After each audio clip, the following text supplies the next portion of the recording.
walau karihal musyrikun, walau karihal munafiqun. Jadi ketika kita berpegang teguh kepada la ilaha illallah, hanya kita mengucapkan la ilaha illallah, maka orang kafir akan benci kepada kita.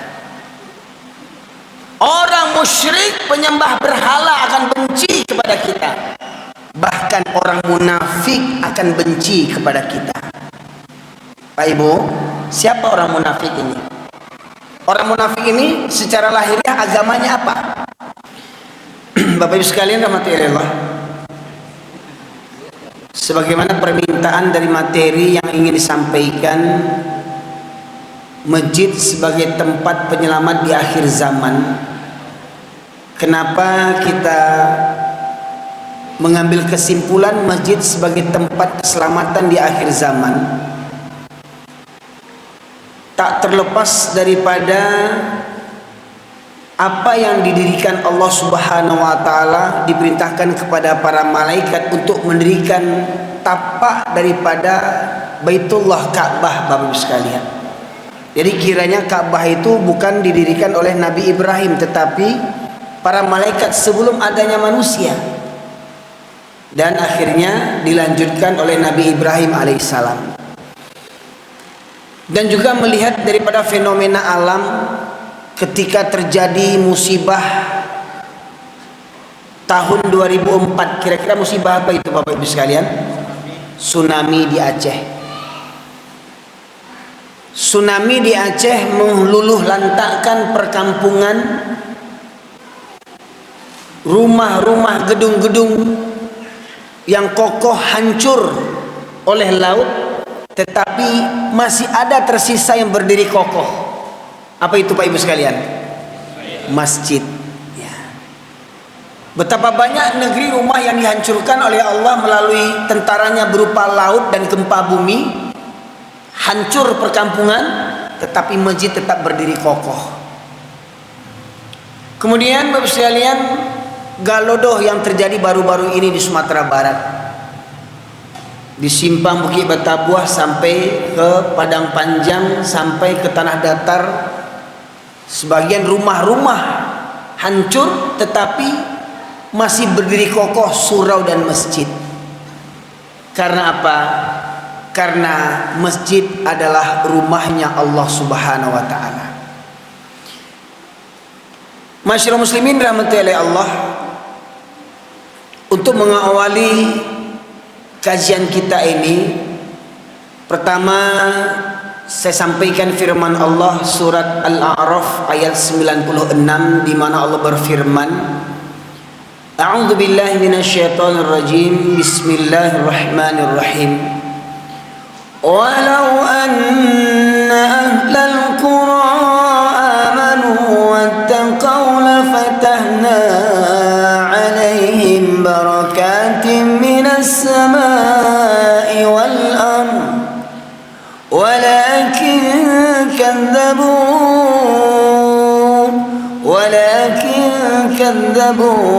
fa'akhadnahum bima kanu yaksibun. Allah berfirman yang artinya, kalau sekiranya penduduk negeri-negeri ini, Allah sebut penduduk negeri, bukan Allah sebut hanya orang beriman, hanya orang Islam, hanya orang soleh, tetapi seluruh penduduk negeri. Maknanya apa? Allah menghendaki penduduk negeri ini amanu wattaqau, beriman dan bertakwa. Kalau sekiranya penduduk negeri ini beriman dan bertakwa, lafatahna alaihim barakatim minas samai wal ard, maka akan kami bukakan pintu berkah dari langit dan bumi. Dari langit Allah turunkan hujan membawa berkah, menyuburkan tumbuh-tumbuhan, memenuhi kebutuhan hajat manusia, tumbuh-tumbuhan dan hewan-hewan ternak kita. Dari bumi Allah tumbuhkan berbagai macam tumbuhan untuk memenuhi kebutuhan kita dan kebutuhan ternak-ternak kita. Itu apabila penduduk negeri beriman dan bertakwa, maka dari langit Allah turunkan berkah, dari bumi Allah keluarkan berkah. Namun kata Allah, walakin kadzabu, tetapi penduduk negeri itu mendustakan ayat-ayatku, kata Allah. Mendustakan ini maknanya Pak Ibu sekalian bukan tidak tahu. Ya, mendustakan ini maknanya mereka tahu tapi pura-pura tak tahu. Mereka tahu tetapi tak mau tahu. Ya. Mereka tahu tetapi tidak mengamalkan isi ilmu yang mereka pelajari dari ayat-ayat Al-Qur'an. Mereka mendustakan ayat-ayatku, kata Allah. Fa'akhadnahum bima kanu yaksibun, maka kuhancurkan negeri mereka dikarenakan ulah perbuatan mereka sendiri. Jadi musibah, bencana, malapetaka Bapak sekalian itu terjadi bukan karena proses alam. Itu bukan terjadi karena kita berada di patahan bumi, bukan karena musim hujan, bukan karena musim kemarau, tidak. Musibah bencana terjadi hanya karena Allah murka kepada kita. Jadi penyebab Allah murka itu apabila kita tidak beriman dan bertakwa kepada Allah dan mendustakan ayat-ayat Allah. Bapak sekalian rahmati Allah, di antara tanda-tanda kita beriman kepada Allah, kita juga harus beriman kepada Rasulullah sallallahu alaihi wasallam. Maka di kesempatan kali ini juga saya sampaikan di mana-mana, ya, safari dakwah saya beberapa dekade ini saya sampaikan firman sabda Rasulullah SAW dari Thauban radhiyallahu anhu, di mana Thauban radhiyallahu anhu menceritakan dari hadis Rasulullah sallallahu alaihi wasallam, yushikul umamu an tada'a alaikum kama tada'al akalatu ila qas'atiha. Faqala qail wa min kilatin nahnu yawma idzin ya Rasulullah. Qala bal antum katsir walakinnakum ghutha'un ka ghutha'is sayl. Wa la yanza'anallahu min suduri aduwikum mahabbata minkum wa la yaghdhifanallahu fi qulubikum wal wahn. Faqala qail wa mal wahn ya Rasulullah, hubbud dunya wa karahiyatul maut. Rasulullah SAW bersabda, akan datang suatu zaman nanti kalian umat Islam akan diperebutkan seperti mana orang-orang lapar memperebutkan makanan. Ini merupakan kata kiasan Bapak sekalian. Seumpama ini sepotong roti dihadapkan, diletakkan di depan orang-orang, kumpulan orang-orang yang lapar, maka niscaya orang akan memperebutkan roti ini. Ya, mereka akan berebut siapa yang bisa menggapai roti ini terlebih dahulu. Ketika roti ini ada di tangan orang lain, maka yang lain juga akan berusaha untuk merampasnya. Ya, itu kalau 2 orang, kalau 10 orang yang merampas, maka roti ini akan menjadi serpian-serpian kecil dan hancur berserakan. Maknanya adalah nanti umat Islam akan habis, hancur berserakan Bapak Ibu sekalian. Apa bisa umat Islam hancur? Maka kita harus lihat sejarah. Mungkin Bapak Ibu sekalian hari ini mendengar negeri Spanyol di benua Eropa. Tahukah kita Spanyol itu dulu namanya apa? Andalusia. Andalusia itu negara seperti apa? Andalusia itu negara yang di bawah naungan Islam. Selama 800 tahun Islam berjaya di benua Eropa. Ingat, di benua Eropa itu dulu mayoritas Islam Bapak Ibu sekalian. 800 tahun Andalusia berjaya di sana. Namun akhirnya umat Islam habis sehabis-habisnya, musnah semusnah-musnahnya, hancur sehancur-hancurnya Bapak sekalian. Makanya tidak heran kalau kita melihat di negeri Rusia Bapak sekalian, dulu yang Uni Soviet.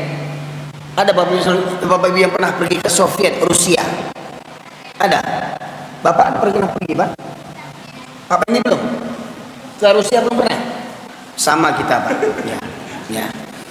Nah, tetapi kita lihat di berita-berita, di televisi-televisi, di Rusia tuh ada tak bangunan-bangunan yang berbentuk kubah masjid? Banyak ya? Maknanya apa? Dulu Rusia itu juga banyak mayoritas Muslim. Contohnya Chechnya, Dagestan, Kirgistan, ya. Hingga setelah Uni Soviet dulu hancur karena memerangi Afghanistan, hingga akhirnya negara-negara yang dulu beragama Islam ingin memisahkan diri dari Uni Soviet.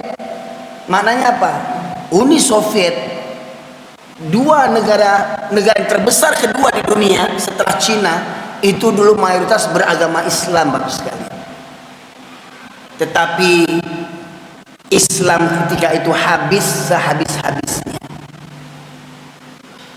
Maknanya tidak ada jaminan dalam sebuah negeri Islam akan tetap kekal, tetapi agama Islam akan tetap kekal di bumi Allah ini. Ingat, bumi Allah ini tidak hanya benua Asia, tidak ada di benua Afrika. Islam tetap akan dijaga Allah di langit maupun di bumi, tetapi tidak ada jaminan dalam sebuah negeri Islam itu akan tetap berjaya, akan tetap ada. Kenapa bisa begitu? Nah, para sahabat pun bertanya kepada Rasulullah, kenapa bisa begitu? Kenapa umat Islam ini diperebutkan seperti mana orang-orang lapar memperebutkan makanan? Bertanyalah salah seorang sahabat, apakah ketika itu umat Islam jumlahnya sedikit? Apakah ketika itu umat Islam jumlahnya minoritas, sampai tertindas, sampai diperangi, sampai musnah, sampai habis? Apa kata Rasulullah? Bahkan ketika kalian diperangi itu, jumlah kalian adalah umat yang mayoritas. Bahkan saat itu kalian mayoritas penduduk yang terbesar di negeri itu, ya, umat agama Islam yang terbesar di negeri itu.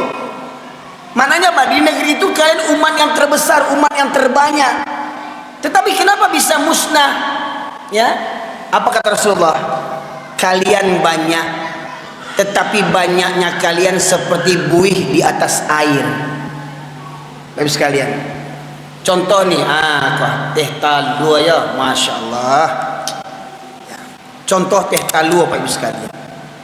Ada air, ada buih. Mana yang lebih membahayakan air dibandingkan buih? Kalau kita tenggelam di buih, masih bisa berdiri tidak? Tenggelam di buih, masih bisa bernapas enggak? Tapi kalau tenggelam di air, bisa mati kita. Makanya apa? Air lebih kuat dibandingkan buih. Nah, Rasulullah katakan nanti kalau di akhir zaman banyaknya kalian seperti buih. Bentuknya banyak, tampaknya banyak, tapi tak punya kekuatan. Jumlahnya banyak, jumlahnya mayoritas, tapi tak berkualitas. Kuantitasnya banyak, tapi tak berkualitas. Jumlahnya banyak, tetapi penakut. Jumlahnya banyak, tapi penakut. Ya. Ketika itu jumlah kalian mayoritas, tapi banyaknya kalian seperti buih di atas air. Lantas kata Rasulullah, dan Allah cabut rasa takut musuh-musuh terhadap kalian. Maknanya apa? Maknanya orang-orang kafir, namanya aja orang kafir, Bapak sekalian. Orang kafir ini lebih takut kepada orang mukmin dibandingkan kepada Allah Subhanahu wa taala. Namanya orang kafir. Jadi kalau ada orang lebih takut kepada manusia dibandingkan kepada Allah, pada hakikatnya dia bisa kafir, Bapak sekalian. Karena kita orang Islam hanya takut kepada Allah. Tidak kita takuti siapapun kecuali Allah Subhanahu wa taala. Nah, tapi kata Rasulullah, Allah cabut rasa takut musuh-musuh terhadap kalian. Siapa musuh kita, Pak? Ketika kita membaca lafaz takbiran di waktu hari raya, ada kalimat yang berbunyi walau karihal kafirun walau karihal musyrikun walau karihal munafiqun. Jadi ketika kita berpegang teguh kepada la ilaha illallah, hanya kita mengucapkan la ilaha illallah, maka orang kafir akan benci kepada kita. Orang musyrik penyembah berhala akan benci kepada kita. Bahkan orang munafik akan benci kepada kita. Pak Ibu, siapa orang munafik ini? Orang munafik ini secara lahiriah agamanya apa? Orang munafik ini secara lahiriah KTP-nya Islam, tetapi mereka benci kepada Islam. Mereka Islam, tapi hati mereka hati kafir. Maka kalau tegaskan orang-orang munafik itu tempatnya asfala minan nar, di neraka yang paling bawah, di bawah nerakanya orang-orang kafir. Kenapa? Mereka bukan tidak tahu, mereka tahu, tetapi mereka mendustakan ayat-ayat Allah. Ya. Jadi Allah cabut rasa takut musuh-musuh terhadap kalian. Jadi orang kafir itu pada awalnya takut kepada umat Islam, namun akhirnya orang kafir tidak ada takut kepada umat Islam. Walau umat Islam jumlahnya banyak, walau umat Islam memegang tampuk kekuasaan, presidennya Islam, wakil presiden Islam, menteri-menterinya Islam, tentara-tentaranya Islam, polisi aparatnya Islam, penduduknya banyak Islam, tapi orang kafir yang sedikit tidak takut kepada umat yang mayoritas. Kenapa? Allah cabut rasa takut musuh-musuh terhadap kalian. Kemudian Allah hunjamkan ke dalam hati kalian umat Islam wabah penyakit yang lebih parah daripada corona. Apa itu? Wabah penyakit al-wahan. Ada yang bertanya, wa mal wahani ya Rasulullah? Apakah al-wahan itu ya Rasulullah? Cinta dunia dan takut mati. Inilah yang menyebabkan lemahnya umat Islam. Inilah yang menyebabkan musnahnya umat Islam. Inilah yang menyebabkan hina dan tertindasnya bahkan musnahnya umat Islam. Kenapa? Karena terjangkiti penyakit al-wahan, yaitu penyakit cinta dunia dan takut mati. Bapak sekalian rahmatullahi Allah, di awal hadis tadi Rasulullah menyebutkan kamu akan diperebutkan seperti mana orang-orang lapar memperebutkan. Jadi hakikatnya sifat orang-orang kafir, sifat orang-orang musyrik, sifat orang-orang munafik Allah tegaskan dalam surat Al-Taubah ayat 32. Yuridul yutfi'u nurallahu biafwahihim. Mereka ingin memadamkan cahaya Allah, mereka ingin memadamkan agama Allah dengan mulut-mulut mereka, dengan ajaran-ajaran sesat mereka. Jadi orang kafir itu programnya apa? Memadamkan agama Allah. Orang kafir itu programnya memerangi agama Allah, memusnahkan agama Allah. Dan niscaya agama Allah tidak akan pernah musnah. Tetapi saya katakan tadi, tapi dalam sebuah negeri tidak ada jaminan Islam itu akan tetap apabila penduduk negeri itu lebih cinta dunia dan takut mati. Ingat Pak, program orang kafir walan tarada tadi surat At-Taubah 31, yang berikutnya surat Al-Baqarah 120, walan tarada ankal yahudu walan nasara hatta tattabi'a. Orang Yahudi dan Nasrani tidak akan pernah reda, tidak akan pernah rela, tidak akan pernah senang kepada kalian umat Islam sampai kalian umat Islam mengikuti tata cara hidup mereka, mengikuti agama mereka.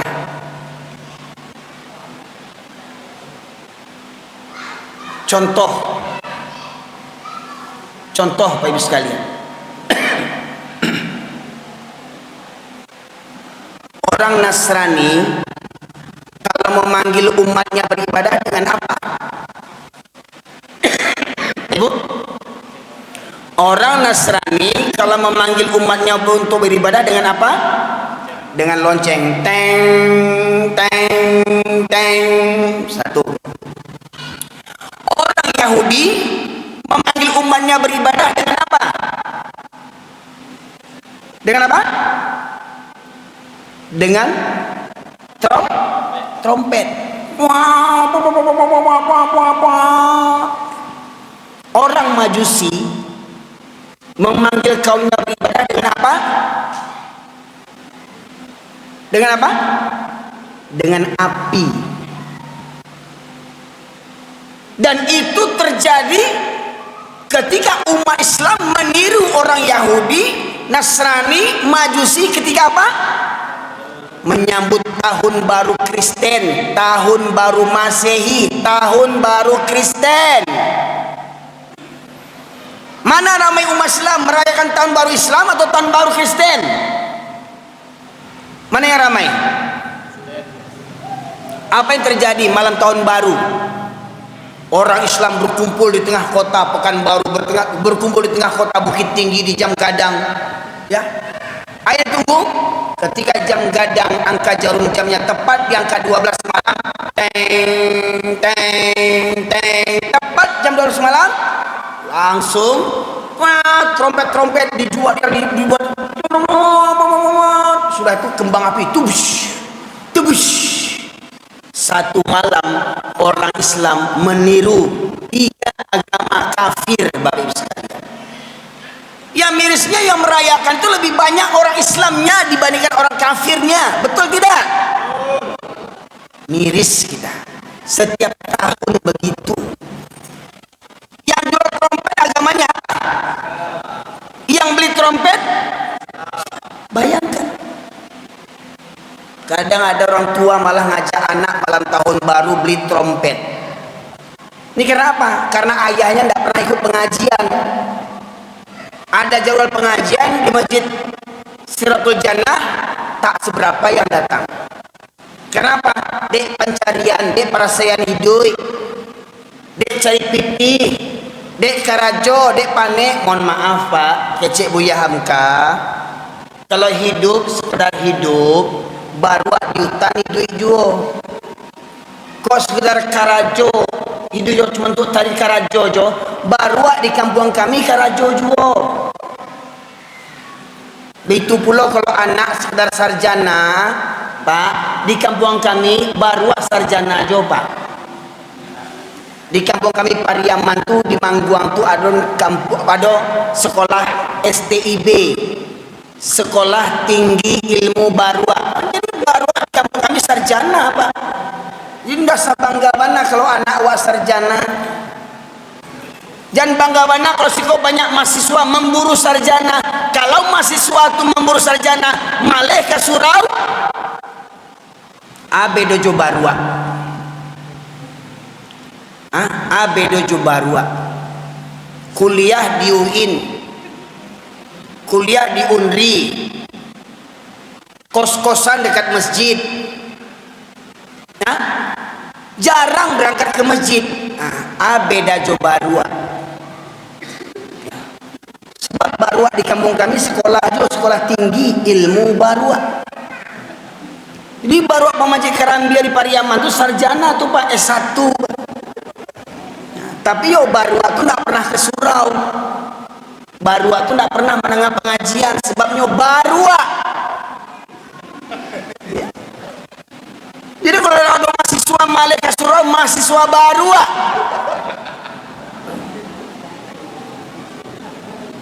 Pak Tosar karena gaji Ustaz. Kok bukan karena gaji kok suara mik yang kareh kok. Jadi di kampung kami Piaman Pak, lah canggih-canggih Barua ginilah sarjana baru. Ya. Nah, cuman yo Barua tuh tidak pernah ke surau, tidak pernah menengah gaji. Mohon maaf Pak, di Masjid Siratul Jannah kok ada wirid rutin Pak. Berapa kali seminggu? Sebulan 2 kali. Sebulan 2 kali. Pengajian itu disebut santapan apa itu? Santapan rohani. Jasad kita terdiri daripada berapa unsur? Jasmani dan rohani. Supaya kita sehat, panjang umur, badan kuat, kita ngapain? Santapan apa? Santapan jasmani. Ini contohnya santapan jasmani. Ini contohnya nih. Bismillahirrahmanirrahim. Enak ya. Ini contoh santapan jasmani. Makan, minum, santapan jasmani. Kita sehari berapa kali makan Pak? Bangun tidur sarapan, tengah hari makan siang, Larut malam makan malam. Belum yang tambahan, somai, bakso, cilok, tahu, macamlah telur gulung. Ya. Yang wajibnya saja sehari 3 kali kita makan. Supaya apa? Supaya badan sehat, raga hidup. Ya. Nah, coba untuk santapan rohani itu supaya apa? Supaya hati kita sehat. Cukupkah santapan rohani 2 bulan, sebulan 2 kali? Cukup Pak? Coba kira-kira dibalik. Ngaji seminggu 3 kali, seminggu 3 kali, ya, dengan makan sebulan 2 kali. Kira-kira sehat nggak kita? Makan 2 bulan sekali, makan nasi, minum air sebulan 2 kali. Kira-kira badan kita gimana? Cungkring, jadi mumi macam Fir'aun, Pak Ibu sekalian. Nah, kalau kita mengaji 2 minggu sekali, apa yang mati? Khatamallahu ala qulubihim wa ala sam'ihim wa ala absarihim ghishawatun wa lahum adzabun 'adzim. Allah kunci mati hatinya, pendengarannya, penglihatannya, maka baginya Allah kunci mati hatinya. Berawal dari apa?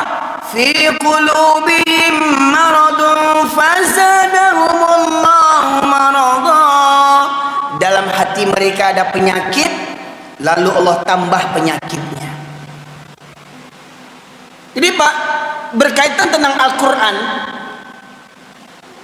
umat manusia akan terbagi menjadi 3 bagian. Yang pertama, orang yang beriman. Orang beriman akan menerima hakikat Al-Quran sepenuhnya tanpa ragu-ragu. Mereka menerima Al-Quran dengan sepenuhnya tanpa ragu-ragu. Itu orang beriman. Yang kedua, orang kafir. Mereka menolak serta-merta Al-Quran ini. Yang ketiga, mereka menerima Al-Quran, mendengarkan Al-Quran, tetapi mereka sami'na wa asaina. Apa katanya? Kami dengar dan kami lalaikan. Kami dengar, kami tahu, kami ya kaji itu tahu, kami cuma dia mengarah jual indahnya aja. Nah, itu. Dia tahu. Orang munafik itu tahu sholat hukumnya wajib. Orang munafik itu tahu meninggalkan sholat itu dosa besar. Tapi ada lagi orang, ayah orang Islam 7 keturunan, orang Minang pula lagi, ada yang sholat seminggu sekali. Ada enggak? Mengaku orang Minang tuh buat malu orang Minang aja. Ya. Sabananya Pak, orang Minang kok orang yang paling alim di dunia. Mohon maaf Pak yo, bukan dengan merendahkan orang-orang yang lain dah. Terus terang Pak, yang punya falsafah adat bersendikan syarak bersendikan kitabullah, syarak mengata, adat memakai. Mohon maaf, orang Melayu ada punya itu enggak? Wong Jawa enek iku ora. Enek nak wong Jawa kaya ngono. Ora enek. Ya. Orang Batak apalagi nang adong mah. Ya. Yang punya falsafah itu cuman orang Minang. Nah, kalaulah orang Minang berpegang teguh kepada falsafah adat tadi, niscaya orang Minang lah yang paling soleh di muka bumi ini. Adat bersendikan syarak, adat orang Minangkabau itu ditopang dengan syarak syariat Islam.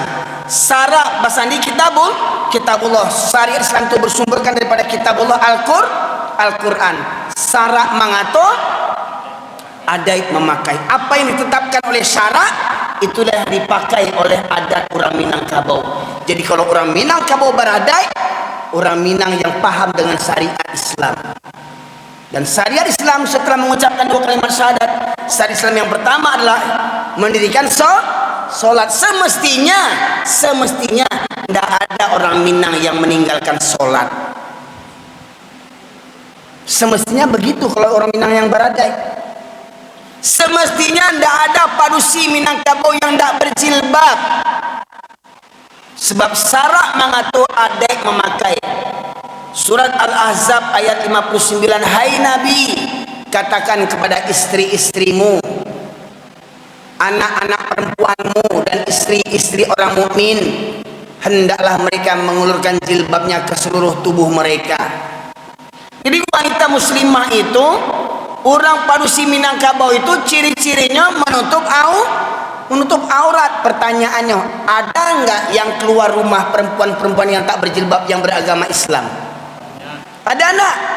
Ada enggak yang padusi Minangkabau keluar rumah tak berjilbab? Ada enggak? Jangan mengaku Islam joleh, jangan mengaku Minangkabau leh. Ya, semestinya orang Minangkabau yang paling soleh di muka bumi ini. Semestinya orang Minangkabau yang meramikan masjid ini.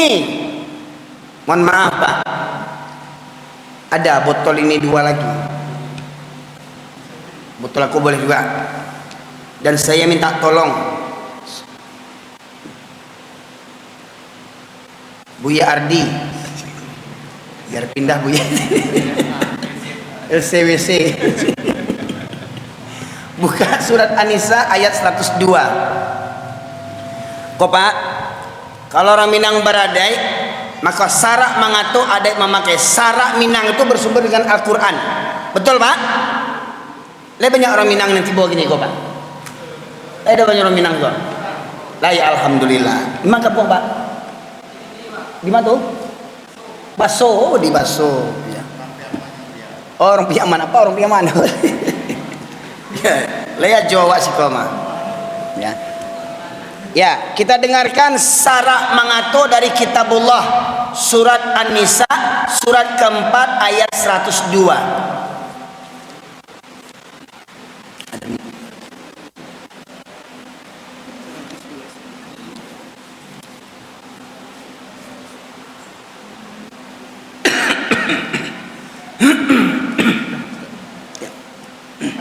Ya, artinya saja.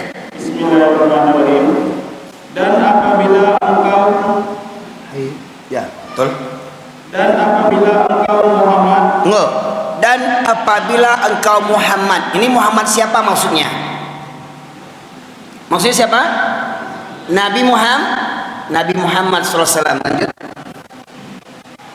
Berada di tengah-tengah mereka sahabatmu. Berada di tengah-tengah mereka sahabatmu. Siapa sahabat Nabi ini?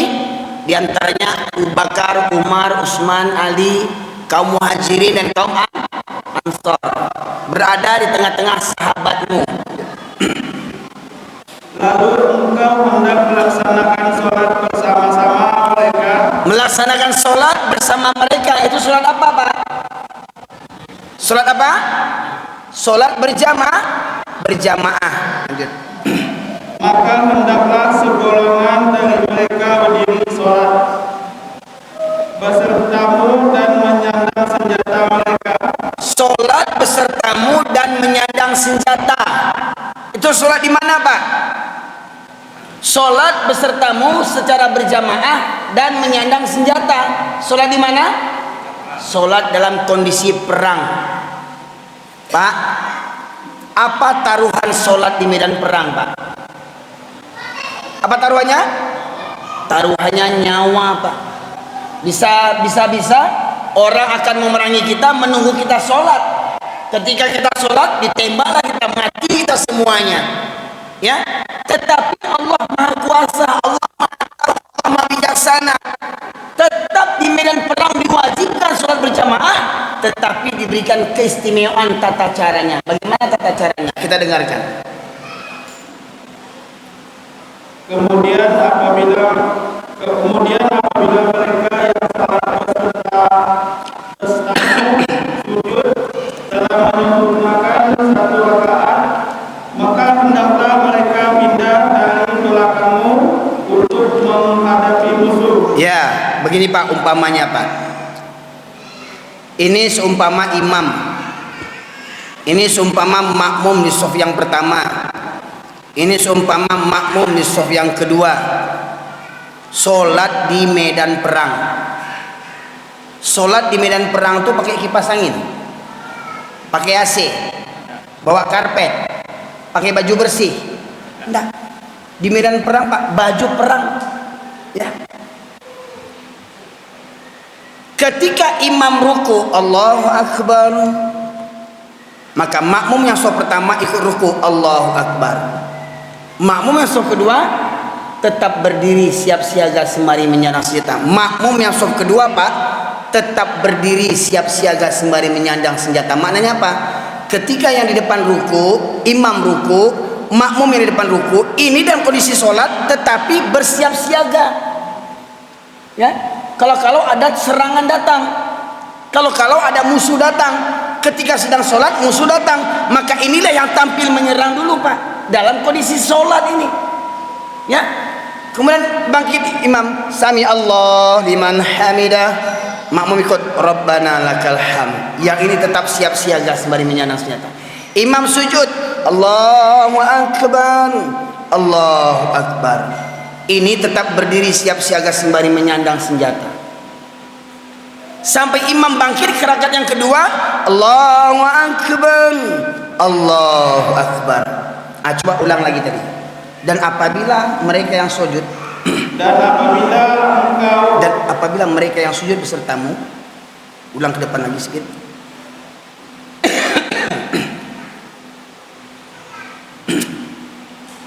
Kemudian apabila mereka yang salat besertamu sujud telah menyempurnakan satu rakaat, orang yang sholat besertamu sujud telah menyempurnakan satu rakaat, maka hendaklah mereka pindah dari belakang. Hendaklah mereka pindah dari belakangmu. Ini kan tadi ikut imam tadi nih.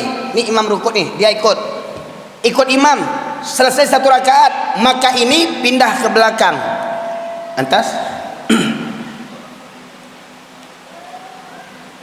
kemudian hilang.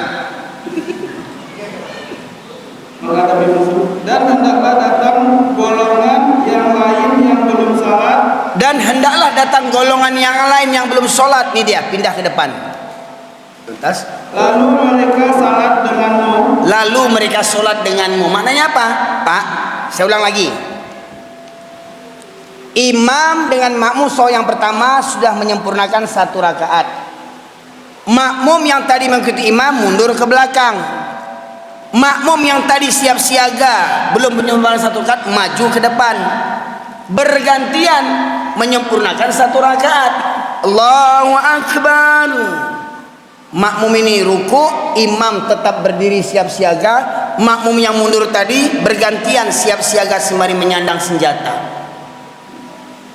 Sampai makmum ini bangkit ke rakaat yang kedua, Allahu Akbar. Baru imam memulai rakaat yang kedua. Begitu Pak, syarak mengatur adat memakai. Jadi semestinya orang Minangkabau yang paham jo adat, yang mengerti jo syarak, hendaknya laki-laki Minangkabau wajib menjaga sholat berjamaah walau di medan perang, nyawa sebagai taruhannya. Walau di medan perang, laki-laki Minangkabau semestinya menjaga sholat berjamaah. Itu laki-laki Minangkabau yang beradai. Jadi kau beradai laki-laki Minangkabau, Pak panuah musaji kau di orang Minangkabau kau. Dak tamuek ke masuk orang Melayu gitu. Mohon maaf kau Pak, umpamanya Pak. Orang Minangkabau dari Magek, dari Bukit Tinggi, dari Pariaman, dari Pasisir, dari Lubuk Basuang, dari Singkarak, tumpah ruah. Di mana masjid berkumandang azan, maka orang Minang yang akan meramaikannya. Nah, kenyataannya baa kini Pak. Kini baa kenyataannya. Lai orang Minang meramian surau. Lai orang Minang meramian surau. Tadang azan, Allahu Akbar, Allahu Akbar. Masih ada juga bampok di lapau. Sia tu. Orang Batak atau orang Minang? Lah tadang azan bampok jo di lapau le. Itu orang Minang yang dak baradai. Padusi Minangkabau semestinya padusi yang paling solehah di muka bumi ini. Takkan keluar rumah wanita Minangkabau tanpa menutup aurat. Tapi nyatanya gini Bang, banyak wanita Minangkabau yang keluar rumah tidak menutup aurat. Betul nak? Oh Ustaz, itu kan banyak orang Jawa baik tujuannya, orang Batak baik tujuannya. Iya orang Jawa baik tujuan, tapi kan yang punya falsafah bantuan itu kan cuma orang Minang. Yang punya falsafah adat bersihkan sarak, sarak bersihkan kitabullah, sarak mengatari memakai kan cuma orang Minang yang punya. Semestinya orang Minang itulah yang menjadikan contoh tauladan bagi kaum yang lainnya. Bukan orang Minang menjadi tungkek dan membawa rabah. Semestinya begitu Pak Ibu sekalian. Kalau disensus lah Pak, lingkungan ini Pak, ini desa ya Pak, desa, kelurahan, ya. Banyak mana penduduk di kelurahan ini? Sukunya, suku mana yang banyak Pak? Suku Minang nak? Ya enggak? Nah semestinya orang-orang laki-laki Minangkabau tuh ketika berkumandang azan, orang Minangkabau tuh datang ke surau itu sarak mengato kok sarak mengato kok Quran gua sarak mengato itu yang menjadi adai bagi orang Minangkabau. Lebih itu Pak. Paham Pak Jambo tu nak? Ya Pak. Sarak mengato adai memakai. Oh di mana Ustaz? Kecil Ustaz yang lain solat berjamaah hukumnya sunnah muakkad. Kecil Imam Syafi'i solat berjamaah hukumnya sunat muakkad. Mah hebat Imam Syafi'i dibandingkan Allah Subhanahu wa taala. Imam Syafi'i itu nabi bukan? Imam Syafi'i nabi bukan? Bukan. Kalau bukan nabi, perkataannya bisa benar, bisa salah. Tapi kalau nabi ada salah. Firman Allah ada salah. Allah sebutkan bahkan di medan perang. Kalau memang sholat berjamaah hukumnya sunnah, maka niscaya orang di medan perang lebih dilayakkan tidak berjamaah sholatnya karena nyawa taruhannya. Kalau memang sholat berjamaah hukumnya sunnah, maka orang di medan perang lebih layak untuk tidak berjamaah sholatnya. Tetapi Nabi Muhammad SAW dan para sahabat radhiyallahu anhum yang mereka dijamin masuk surga, tetapi tidak pernah meninggalkan sholat berjamaah walau di medan perang sekalipun.